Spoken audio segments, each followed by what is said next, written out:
At what barn swallow are you aiming, my dear lady?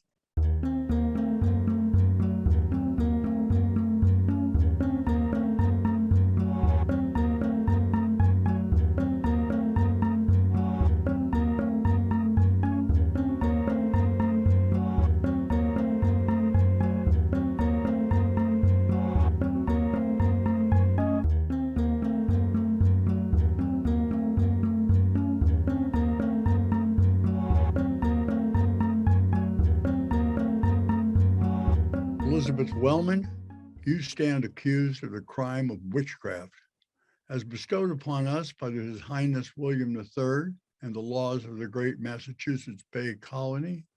You are hereby to have your freedom withheld, bound in chains for the public good, until the time and place of your trial and execution. This is ridiculous. You cannot do this. I am not a witch. You can't do this. Let me go.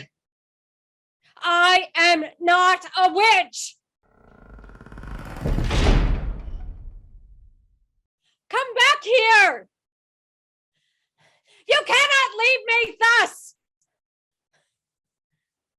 What has become of us as people that such simple girls might wreak such havoc on the life of an innocent citizen such as myself? Never have I undertaken anything resembling witchcraft. No, I have always lived my life as prescribed by the good book. Do not be alarmed, Goody Wellman. It is I, John Foster. Mr. Foster, but why? Why are you here? I myself stand accused of crimes similar to yours, that I have the ability to summon the power of the devil himself to cause damage to our great society. Oh, these ridiculous girls are dim-witted fools. They are carrying on like children, but they are children. What have I done to merit such accusations but to protest their actions against me? And you have the matter of your neighbor to consider. Benjamin Abbott? What has he to do with my predicament? He is charged that 2 of his herd have died by your curse. Died by my curse? This is an unhealthy herd. You can see it in their eyes and the gray substance that flows from them. Many more of his herd will fall. Those are just the first. No. That man Abbott tried to use his position to buy some of our land. 400 acres on the north side of a lake some miles from here. It was bequeathed to my father by the governor himself, and my father, who is buried on that land, then bequeathed it to me. Land in your name. Land in the name of a woman. Certainly you realize that by committing marriage with the good Mr. Wellman, all your possessions and your soul were transferred to him. By deed, most certainly. But by action, he had always agreed to take my counsel on any matter pertaining to that land. And Benjamin Abbott has, for some reason, taken it to himself that he is deserved of that land. So you protest the sale? Of course. 400 acres on a lake with such pedigree? With my father's body interred therein? Although it is miles from here, it will certainly be of value as a legacy, if nothing else. Since he could not acquire your land by civil means, Mr. Abbott has used his position to stoke the current mania and accuse you of witchcraft. Oh, most certainly that is the case, for I possess much power, but none that comes from the devil. My dear Goody Wellman, Benjamin Abbott is a powerful man, and he holds your fate in his hands. You must agree to sell the land to him now in exchange for a recantation. I will not sell the land. Goody Wellman, As long as his accusations are not recanted, there are two ways that this will resolve. First, you may confess the crimes of which you are accused, and you will thusly be found guilty. However, if the court should see fit, they could grant you freedom. The court has already freed 3 who have pled guilty. Conversely, none who have denied their guilt have been spared the noose. Freedom? Freedom to do what, Mr. Foster? To wander life a destitute woman? It is true. If you confess, all of your land and possessions are forfeit and placed in auction for the members of the public. Including Mr. Abbott. Including Mr. Abbott. He is a prosperous man, and he will absolutely be eligible to bid. Unfortunately for you, those who confess are destitute, and even if they weren't, they wouldn't be able to be eligible to bid because of their confessions of such crimes. And the other option, Mr. Foster? I recalled you said that there were 2 options. Unthinkable, my good lady. You could continue to protest, and such protests will most certainly be taken as evidence of your guilt. Found guilty, they will hang you by your neck until your life is spoiled. My fate is either as a beggar or dead. And I am not sure which I would prefer. Turn your property over to him now. You may be destitute, but you'll still be alive. Well, that is a most sobering choice, Mr. Foster. Pray, have word sent to Mr. Abbott and beg him to recant his accusation. If you allow him the land. That is your third option and your only path out of here unscathed. I am not unscathed, sir. If I have had that land which I hold so dear wrenched from me, regardless of the terms under which this transaction is consummated, the transaction itself is nothing short of rape.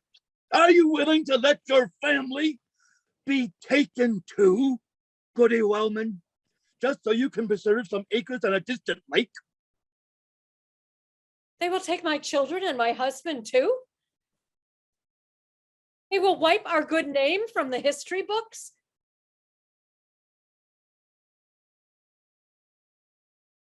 Pray, guard, a moment of your time. Stand away from me, witch. I beg you, kind sir, to send word to Mr. Benjamin Abbott that I would like to speak with him on a matter of the gravest urgency. I shall do no favor for you, cursed witch. It is not a favor, but the law of the land that a citizen imprisoned is due to the right to seek counsel. I shall do no more than the law requires. I shall post notice that an audience is requested. That is the limits of my will and the law. You are most kind, sir. I think you are making the right choice, Goody Wellman. This will absolve you of the matter complete. I have not decided this to be my best path forward. All paths seem wrought with the loss of my land. If I confess, my land is taken from me. If I denounce their false charges, again, my land is lost. I suspect there is another path that so far remains unexplored, Mr. Foster.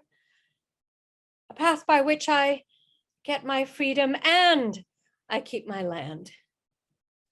At what barn swallow are you aiming, my dear lady? Perhaps I shall play the part he has cast for me. I shall call upon his fears of the forces with which he believes I am allied and infect him with the notion that his only path forward is to repudiate these charges. This is a dangerous game you play, Goody Wellman. If he recants and your curse becomes known, the charges will hold. If he doesn't recant, the charges could be added. Be it as it may. I believe this to be the only route by which both my land and I have a chance of being saved. Away with you now, Mr. Foster, for I must prepare myself for this meeting. Forgive me, Goody Wellman. What do I say to this man that will strike terror in his heart? What will make him so afraid that he will recant his accusations against me? He is a man, so he cares of only two things: material goods and his legacy. That is where I must strike. His wealth and his legacy I must impugn. Well, well, well. If it isn't the accursed witch vainly protesting her innocence. Pray, Goody Wellman, are you ready to turn that land over to me now? I'm afraid my terms will not be nearly so generous, given the prospect that soon the land will be up for auction. Mr. Abbott, thank you for indulging me with a visit. Tell me, Mr. Abbott, how fares your herd? Have more had fallen as my curse incants? As your curse incants? I'll play along. Ah, yes. 3 more head have fallen since you've been imprisoned, but there your effect stops, for curses cannot travel through the heady stone that makes up these halls. Are you sure of that, Mr. Abbott? You said yourself that 3 have fallen since the charges against me were levied. And I tell you, that is a curse that I placed while enchained here.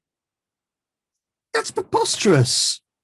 And those head were nothing short of a warning to you, Mr. Abbott.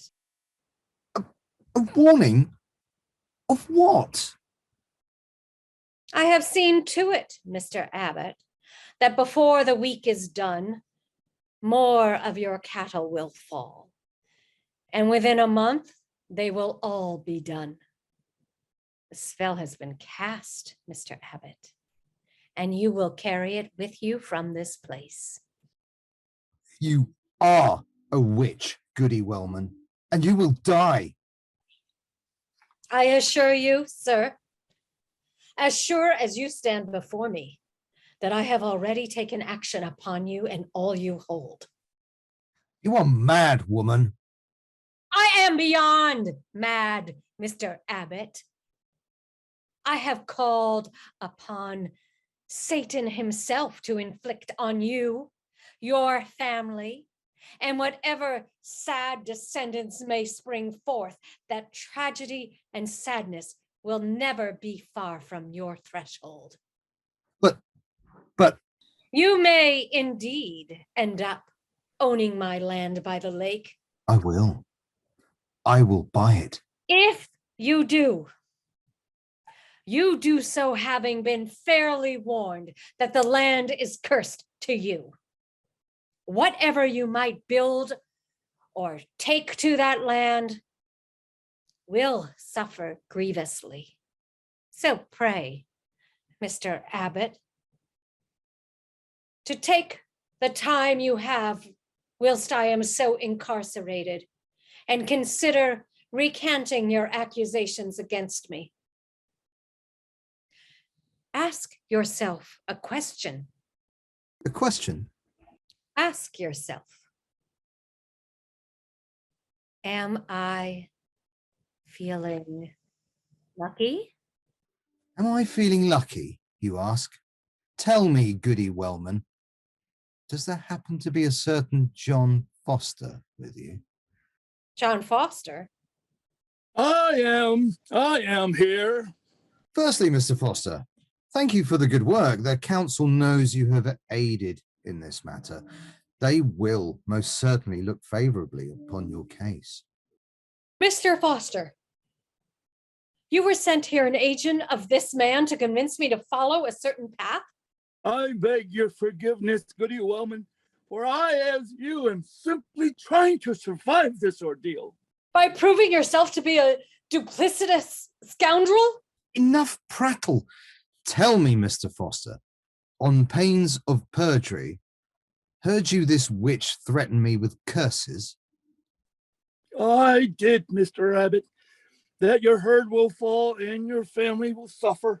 Enough so you could testify freely? Yes, with clarity. So there we have it, Goody Wellman. Your charges multiplied by your very hand. It does not matter if you're a witch or simply accused, Goody Wellman. For this is about the land. But my accusations alone, you will die by hanging, whether you confess or not. You shall see, Mr. Abbott, how cursed your life is once you leave this foul place. Your herd will be gone before I am hung, and this land you take by such devious means will become a festering sore.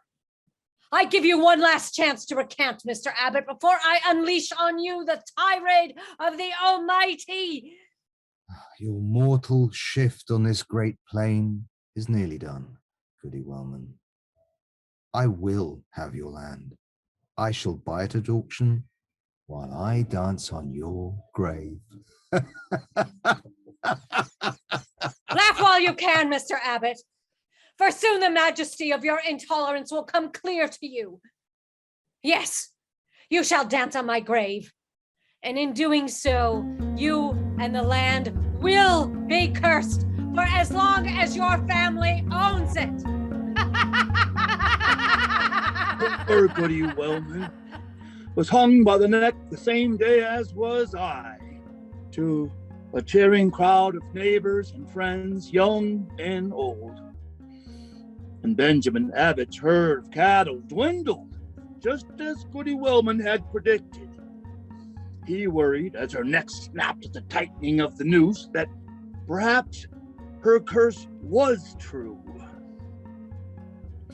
Upon his first trip with his family to what was once Goody Wellman's land by the lake, his firstborn child fell through the early winter ice and was never seen again, and died a cold, cruel death. His wife, Goody Abbott, was bitter. This was proof that the Wellman curse was true. She swore never to step foot upon that cursed soil, and never again did she return.